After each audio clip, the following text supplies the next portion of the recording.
안녕하십니까. GBS 청취자 여러분, 그리고 매일 복음 형제 자매님들. 오늘은 북톡의 우리 키에르크고르의 기도 3부죠. 이제 마지막 하겠습니다. 먼저 기도할까요? 성령 하나님 감사합니다.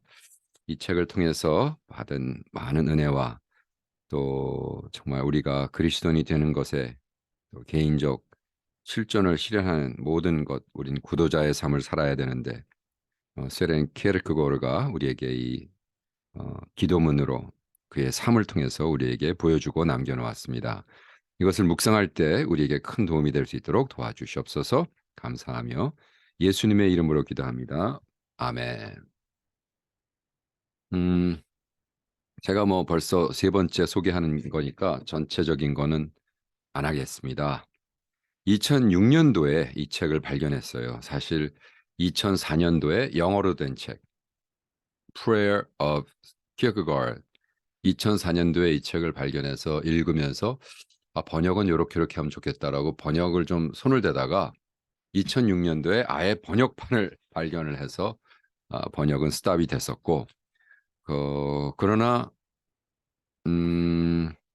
다시 한번 읽으면서 세렌 키어크가 얘기한 말 있죠. 모든 행위 중 가장 도움이 되는 것은 기도다. 그것이야말로 참된 재능이다. 기도하면 절대로 잘못되지 않는다. 그래서 기도 응답을 받는다는 것이 아니라 절대자 하나님을 만나서 그분과 동행하기 때문이라는 거입니다. 첫 번째, 두 번째는 제가 하나님께 드린 기도, 예수님께 드린 기도, 성령 하나님께 드린 기도해서 1부, 2부를 마쳤고요. 이제는 이 책의 2부, 그러니까 저의 북톡은 3부지만 키에르크고의 생애와 사상, 그래서 도대체 키에르크고는 어떤 사람이었는가, 음, 이렇게 쓰고 있습니다. 그가 말한 그 구절 중에 하나. 나는 사람들이 그들이 삶을 헛되이 낭비하지 않도록 일깨워 주고 싶다. 1813년도 5월 5일. 5월 5일은 어디죠? 어린이날이죠. 1813년 5월 5일 미카엘 해러슨 키어크가드가 재혼하여 낳은 7자녀 중 막내로 태어나서 거의 전 생애를 코펜하겐에서 보낸다.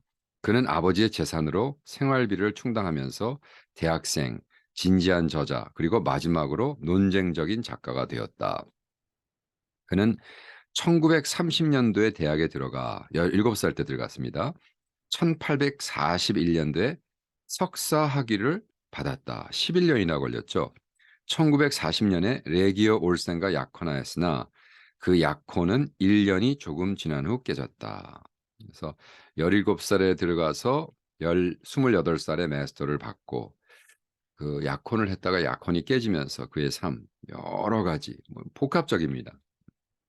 그래서 키어거는 1843년부터 1855년에 세상을 떠날 때까지 수많은 미학적, 철학적, 종교적, 논쟁적인 글들을 썼고 그중 많은 것을 가명으로 발간하였다. 그는 자주 거리나 극장에서 평범한 사람들과 이야기를 나누거나 카페에서 친구들과 논쟁을 벌였다. 그는 코펜하겐의 보통 사람들은 물론이고 지적이고 종교적인 사람에게도 잘 알려진 인물이었다. 그는 젊은 시절에는 총명하고 재치 있기로 유명했다. 후에 그는 풍자, 신문 코르사트라는 농객들의 도마 위에 올려져 조롱과 악평의 대상이 되었다. 이것은 그가 그 신문을 추문을 만들어내는 신문이라고 맹렬하게 공격했기 때문이다. 키어크가드가 가만히 있었으면 아마 시골에 있는 목사가 됐을 겁니다. 더욱이 키어크가드가 7째 막내인데 다 죽어요. 형제 자매들이. 그리고 아버지가 죽으면서 그 엄청난 부가 자기한테 딱 물려받습니다. 사실 그때부터 아무것도 안 하고 평생 살아도 되는데 그 모든 돈을 다 어떤 면에는 써가지고 책을 출판합니다. 책을 출판해서 돈을 번 게 아니라 책을 출판해서 패가 망하는 뭐 망한 거나 어쨌든 패가 망하는 게 아니라 돈을 다 써버리죠. 아주 재미난 상황이었는데 그는 말년에 자기 시대의 중산층 기독교의 미지근함과 허세를 예언자처럼 공격함으로써 논쟁적인 인물이 되었다. 왜 그렇게 싸웠을까? 저는 이 키어크가드가 MBTI를 보면 아마 INTJ, Introvert, Intuitive, Thinking, Judging. 그래서 INTJ. 이게 이제 scientist, 리서처들의 템퍼먼트거든요. 이거 어떻게 아냐면 제가 INTJ이기 때문에. 그리고 어, 그 다른 것도 있어요. 숫자로 하는 거. 그럼 숫자는 9번. 엔지오그램인가 하는 거였어요. 9번. 9번은 뭐야? Fighter, 싸움쟁이. 음. 왜냐하면 그 그분의 사명이 키어크가르드의 사명이 이 미지근하고 말도 안 되는 소리들 하고 그냥 시간을 어떻게 세월을 헛되이 사는 사람들에 대한 어떤 어, 화가 나고 그렇게 일깨워주고 싶고 하는 거였어요. 그는 굉장히 명랑하고 솔직하고 천진난만한 것처럼 보였지만 그의 일기를 보면 그는 굉장히 시무룩하게 하는 기질, 그걸 멜랑콜리라고 그러죠. 멜랑콜리. 어, 나는 이렇게 쓰고 있습니다. 일기장에. 나는 어릴 때부터 이상하게 시무룩하게 만드는 기질의 힘에 사로잡혀 있었다.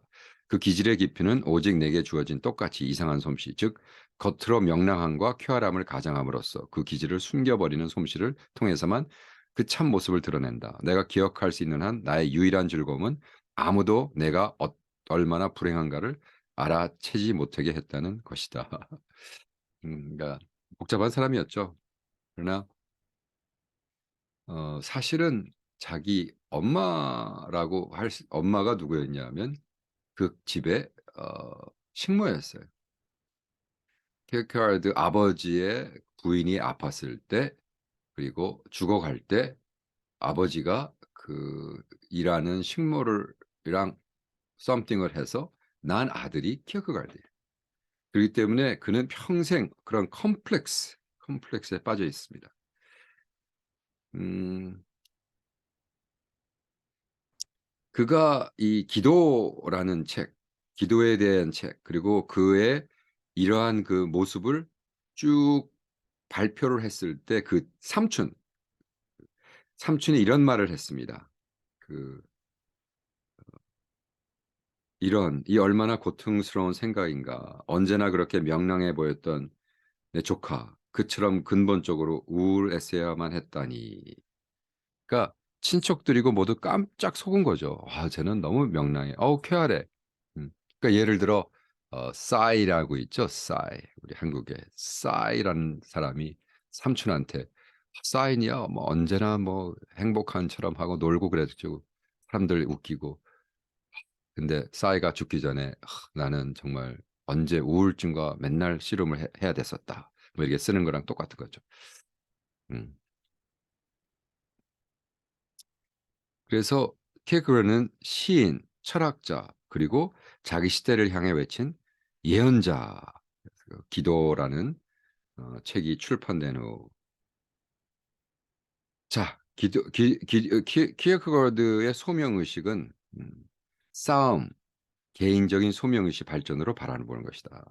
키에크의 내면적 삶을 이해하는 한 가지 방법은 그의 싸움을 개인적 소명의식, 개인적 소명의식. 어,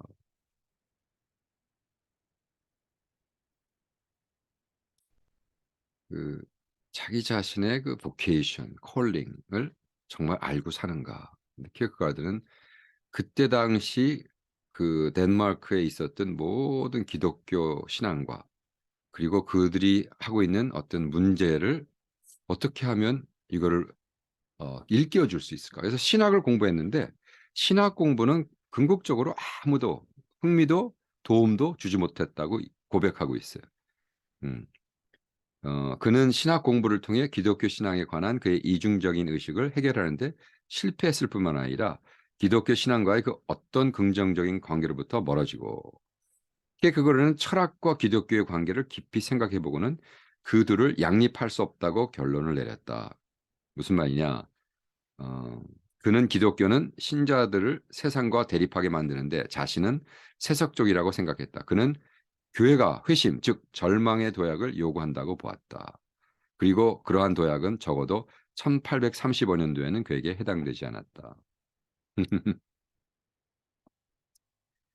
음, 기독교는 너무 묽어져서 다일루트, 술에 물탄지 물에 술탄지 묽어져서 그 중심 주제와 개념들이 의미를 상실했다. 상실했다. 음. 아, 그래서 키어크가르드는 그 자기를 기독교 신앙의 시인으로 생각하며 시인의 표식은 그가 자신이 묘사하는 범주 안에 살지 않는다는 것이며 키에크는 자신을 시인 이상으로 생각했는가라는 질문에 대답하기 어려운 이유는 키에크가 자신에게 너무 많은 것을 주장하는데 극도로 예민했기 때문이다. 시인, 그렇다. 그는 시인이다. 그러나 그 시인 이상이다. 키에크고르는 자기 기독교 안에서 받은 교육에 대해 회상하며 나는 내가 단지 기독교가 무엇인지를 지적으로, 시적으로 제시하는 일로 분주해지지 않도록 자신을 관리하는 일에 성공했다. 음. 그러면서 1949년도에 키에크고르는 나는 기독교를 증거하는 법을 배웠다. 하지만 그것은 목사들이 하는 것 같은 방식은 아니었다라고 하면서 결과적으로 자기 삶 속을 통해서 이루어지는 신앙의 고백을 얘기합니다. God relationship, becoming a Christian. 어떻게 우리가 크리스천이 되는가? 여러 가지 뭐 기본적인 주제들이 있습니다. 예, 기본적인 주제. 예를 들어 개별자, 이 individual, 개인적, 내가 내 스스로를 발견하는 것. 그는 이렇게 얘기합니다.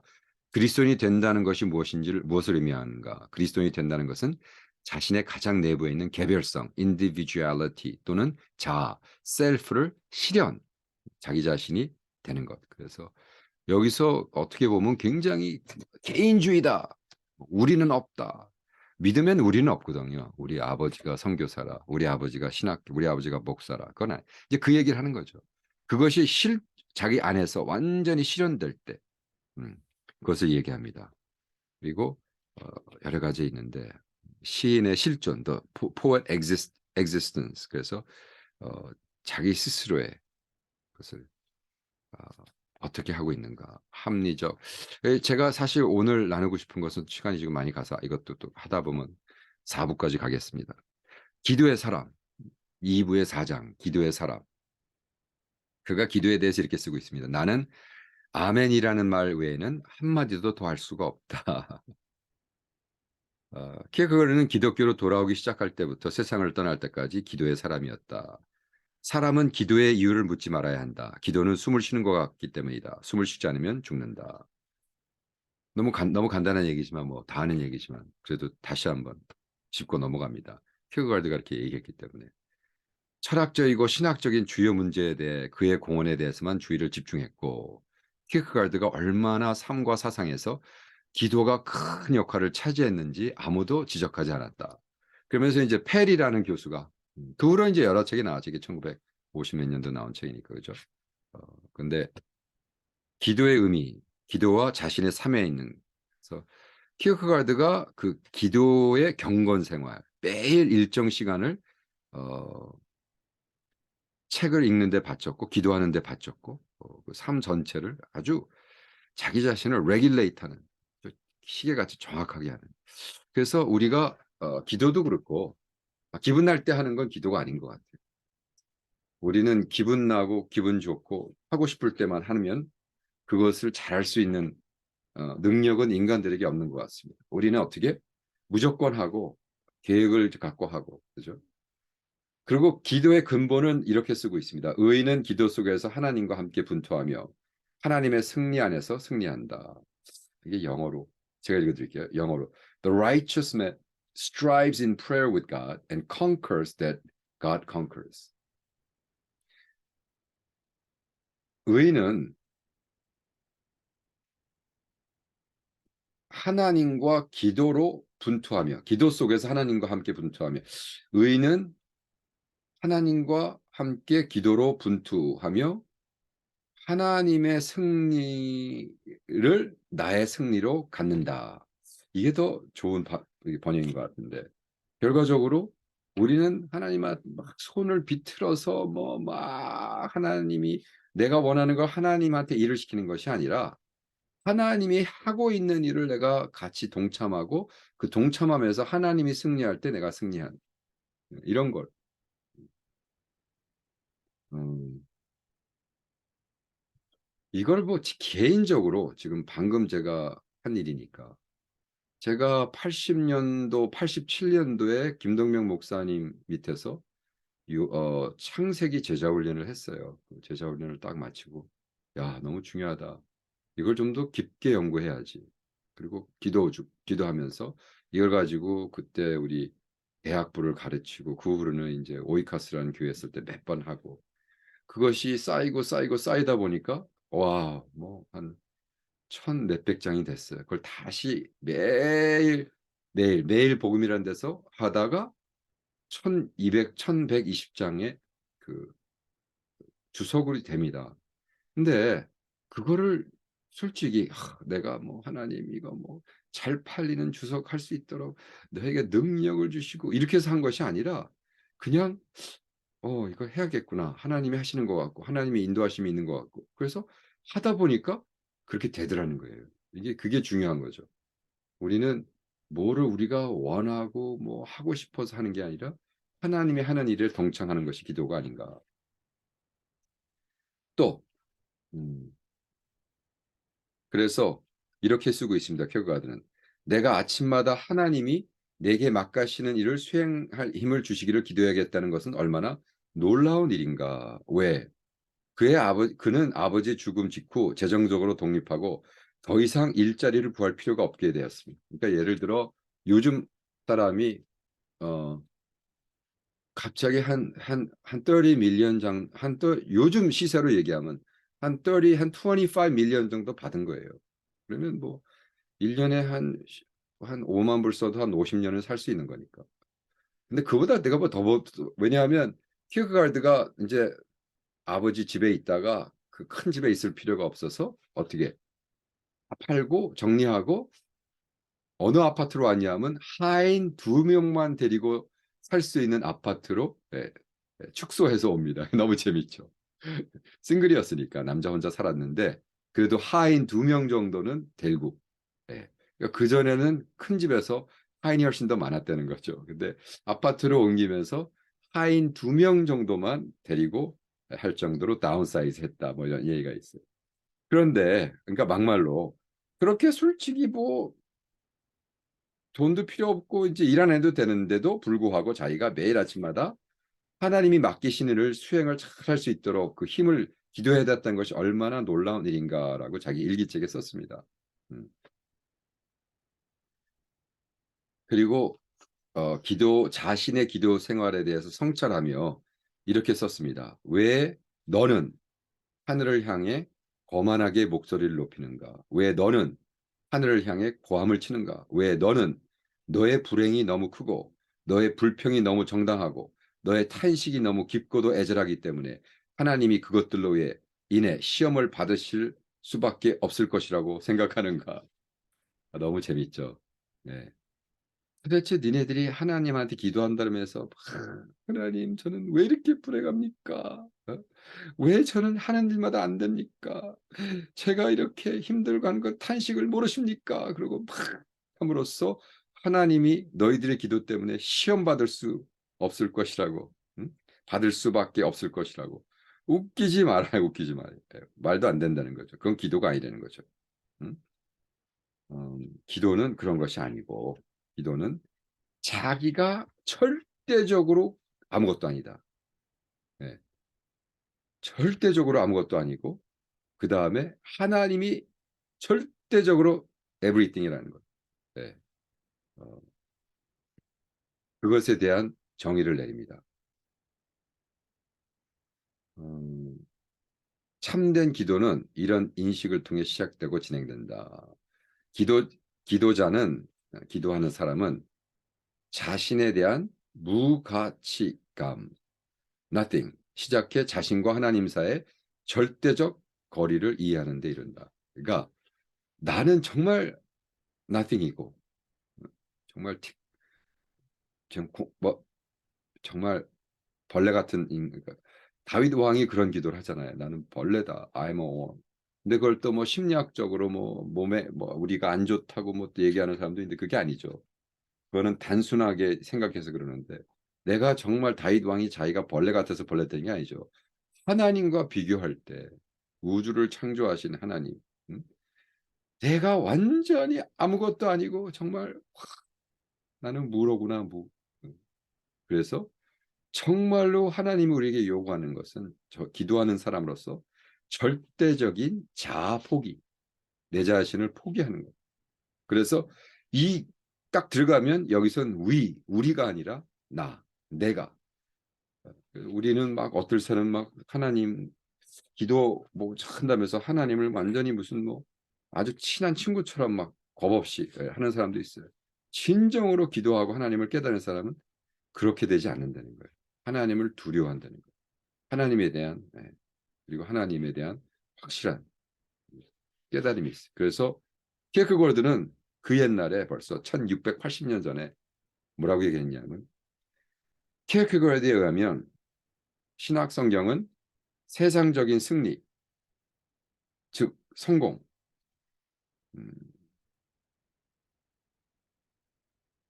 신학 성경은 세상적인 성공, 고난으로부터의 벗어남, 그것은 하나님이 사람을 돕지 않으셨음을 보여주는 표시라고 가르친다. 와우. 세상에서 너무 승리하고 너무 배 터지게 돈 벌어서 이제는 하나님이 필요 없는. 와, 너무 성공했어, 이 사람. 교회 안 다녀. 그것은 하나님이 돕지 않았음을 표식한다. 왜? 이방인은 결코 고난받기를 바라지 않는다. 예. 유대인은 몇 년 동안은 고난을 견디려 하겠지만 결국에는 세상에서 승리하여 이생의 삶을 즐기기를 원한다. 그러나 그리스도인은 전생애 동안 고난받기를 바란다. 와우. 왜? 삶 자체가 고난이기 때문에. 그런 의미에서 기도는 고난을 벗어나기 위한 도구가 아니라 고난과 동참할 수 있고 하나님을 깨닫고 이것에 중점이 그것이 참된 기도, 하나님에 대한 전적인 의존 음? 얘기합니다. 거짓되게 기도하는 사람은 불평하고 오직 자기 생각에 좋은 것에 대해만 감사한다. 거짓되게 기도하는 개별자는 자신을 과대평가하고 기도를 드림에 있어서 뻔뻔스럽다. 참된 기도자는 모든 것을 받아들이고 모든 것을 하나님의 덕으로 돌린다. 거짓으로 기도하는 사람은 무엇인가를 유보하거나 그의 일부만으로 그의 마음, 감정 또는 사람들에게 드러나는 그의 자아 등을 기도한다. 온전한 기도 속에서 사람은 하나님 앞에 홀로 나아간다.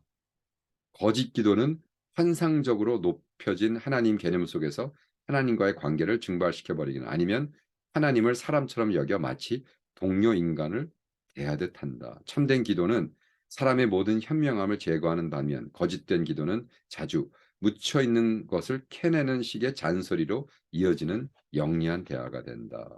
와우. 우리가 묵상의 시간을 정해놓고 그 시간에만 기도하는 것처럼 기도를 묵상의 시간으로 전락시키는 사람들은 그렇게 함으로 자신이 그리스도인이 아님을 선포하는 것이다. 하여간에 키어카르드는 쌀벌하게 공격합니다. 예?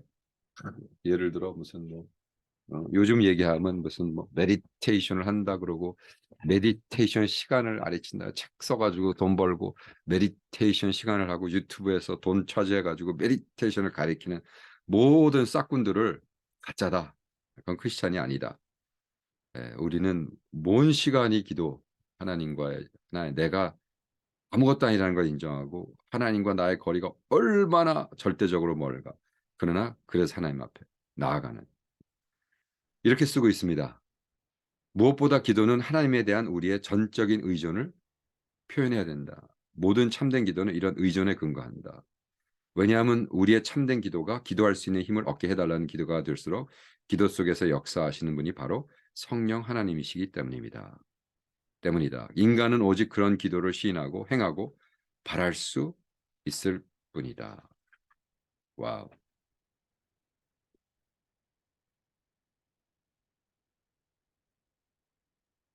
그렇게 키어케고르는요. 사는 법을 또한 그렇게 죽는 법을 배웠다. 그는 그의 임종 자리에서 친구 에밀 보에센이 그에게 하나님께 편안하게 기도할 수 있겠냐고 물었다. 그럼 할 수 있고 말고 무엇보다 먼저 나는 내 죄가 용서받기를 기도하네. 모든 것이 용서받게 되기를 말일세. 다음으로 나는 죽음의 절망으로부터 자유롭게 되기를 기도하네. 죽음은 하나님을 기쁘게 해드리는 것이 되어야 한다는 말이 있기에 그런 기도가 자주 떠오른다네. 그래서 나는 내가 그토록 바라는 것을 위해 기도한다네. 내가 언제 죽을지를 조금만 미리 알 수 있게 해달라는 거 말일세. 재밌죠? 휴머예요, 휴머. 키에르케고르는 그렇게 살다가 그렇게 죽었다. 그는 기도의 사람이었다. 음. 그러면서 키에르케고르는 우리가 예배 시간에 경배한다 그러고 하나님을 성경을 벨벳으로 감싸거나 잔뜩 금으로 치장한 대리석 성전을 짓는 사람들의 경배와 같다고 말했으며 길고 장황한 기도에는 위험하다고 이야기했습니다. 그런 기도는 불신을 숨기는 것일 수도 있고 중언부언하여 시간이나 끌 뿐 행위로는 이어지지 않을 수도 있습니다.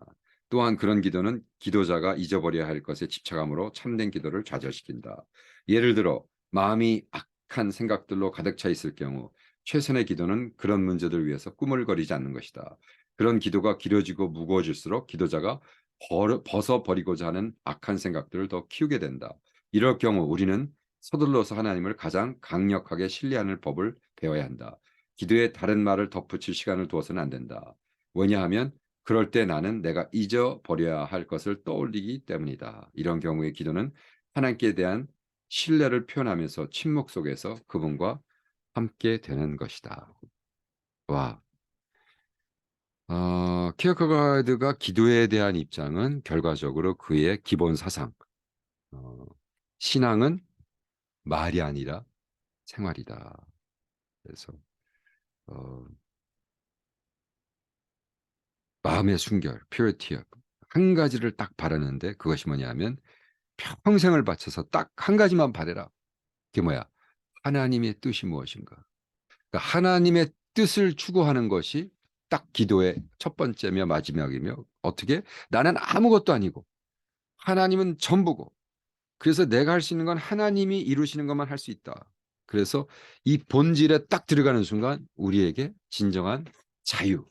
예수님이 말했죠. 너희가 진리를 알지니 진리가 우리를 예수님이 아니라 사도 바울이 We shall know truth and truth will set you free. 그죠? 그래서 너희가 진리를 알지니 예수님인가요? 네. 좀 정확하지 헷갈리고 있습니다. 그런데 여기서 마음의 순결, purity of one thing, 그리스도인이 되는 것이나 진정한 개인적 실존으로 이루어지는 과정은 가치를 상승 음계 방식으로 실현하는 과정이라 할 수 있는데 그 과정은 그것이 최고선 하나님, 자유, 사랑, 불멸, 무한한 주체성과 내면성 또는 절대 목적 등으로 표현될 수 있다. 이런 가치의 철학은 구체적이고 개인적이고 실존적이다. 이것은 우리가 가치의 문제를 다루는 것과는 상당히 다르다. 그래서 우리가 뭐 이것이 밸류가 어쩌냐 저쩌냐 이런 얘기를 논하자는 것이 아니라 당신이 진정 하나님이 원하는 딱 마음의 순결 한 가지를 바라면서 그 한 가지를 통해서 그러한 자유함을 얻었는가. 그 자유함을 얻은 사람들이요. 기도를 하는데 그 기도는 뭐 미주알 고주알 뭐 해달라 그러고 아각대고 그러지 않는다는 거예요. 어, 그런 면으로 칸트나 헤겔의 의미에서 윤리적 보편성을 실현하는 일부터 해방받는다. 윤리, 이것은 해야 되고 이것은 안 해야 되고 진정한 그러한 자유가 있는 사람들은 칸트, 헤겔적인 의미에서 윤리적 보편성, 그러니까 이건 해야 되고 이건 나쁘고 이건 절대적. 그러나 이제는 절대적 목적, absolute telos와 상대적 relative end를 화해시키는 것이 아니라 절대적 목적과는 절대적 관계를 맺고 상대적 목적들과는 상대적 관계를 맺음으로 절대적 목적과의 관계와 상대적 목적과의 관계를 동시에 유지하는 과업을 하게 된다. 와, 기쁩니다.